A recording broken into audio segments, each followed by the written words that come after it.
आज की इस कहानी को सुनते हुए शायद आप कई बार रुकेंगे, सोचेंगे और खुद से सवाल करेंगे कि आखिर रिश्तों में भरोसा कब और कैसे टूट जाता है।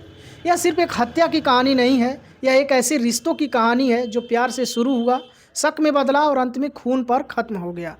दोस्तों, यह मामला उत्तर प्रदेश के फतेहपुर से जुड़े एक युवक सचिन सिंह का है।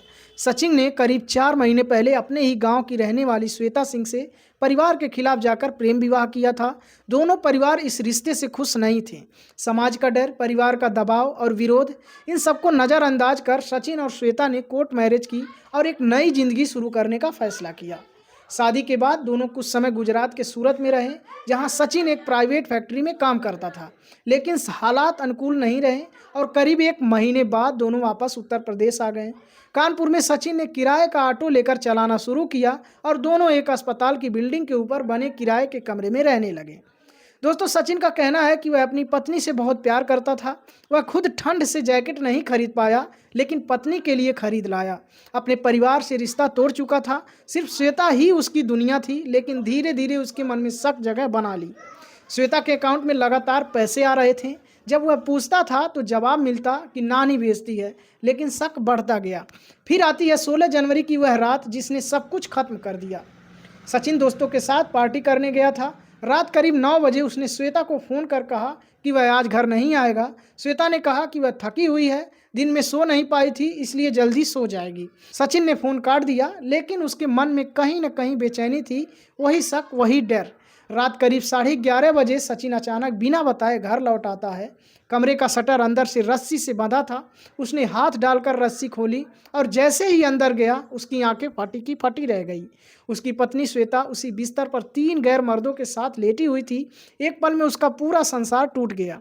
सचिन ने मोबाइल निकालकर वीडियो बनाने की कोशिश की, लेकिन उन लड़कों ने उसे धक्का दे दिया। वह अकेला था और सामने 3-4 लोग थे। हाथापाई हुई, मारपीट हुई। श्वेता वहाँ मौजूद थी और कह रही थी कि इसे मारो मत, नहीं तो बवाल हो जाएगा। शोर सुनकर पड़ोसी जाग गए और किसी ने 112 पर फ़ोन कर दिया। पुलिस मौके पर पहुंची। तीनों लड़कों को हिरासत में लिया गया और सचिन व श्वेता को समझाकर घर भेज दिया गया। पुलिस ने साफ कहा, घर जाकर झगड़ा मत करना। लेकिन कहानी यहीं खत्म नहीं हुई थी। घर पहुंचते ही श्वेता ने जो कहा वह इस कहानी का सबसे खौफनाक मोड़ था। सचिन के मुताबिक श्वेता ने कहा, उन तीनों को तो मैं सुबह छुड़ा लूंगी, लेकिन तुझे मैं फंसा दूंगी।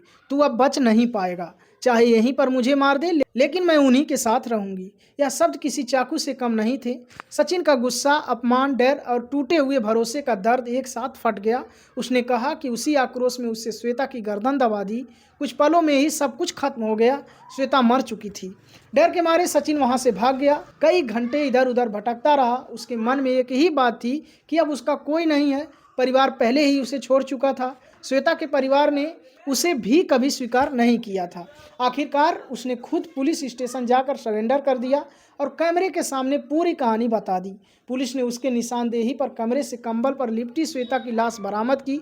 शव को पोस्टमार्टम के लिए भेजा गया और मामले की जांच शुरू हुई। अब पुलिस यह भी जांच कर रही है कि सचिन का शक कितना सच था, कितना उसकी बनाई हुई कहानी, ताकि सज़ा कम हो सके। तीनों लड़कों की भूमिका, पैसों का स्रोत और पूरी सच्चाई अभी जांच के दायरे में है। लेकिन इस घटना ने एक बार फिर यह सवाल खड़ा कर दिया है कि प्यार, भरोसा और रिश्ते जब टूटते हैं तो उनका अंजाम कितना भयावह हो सकता है। गुस्से का एक पल जिंदगी भर की बर्बादी बन जाती है। यह कहानी किसी का पक्ष नहीं लेती, न ही किसी अपराध का सही ठहराती है। यह सिर्फ एक सच्ची घटना है जो हमें सोचने पर मजबूर करती है। क्या बातचीत, समझ और धैर्य से इस अंत को रोका जा सकता है? आप इस घटना को कैसे देखते हैं? आपकी राय क्या है? कमेंट सेक्शन में ज़रूर बताइए और मेरे चैनल को सब्सक्राइब कीजिए।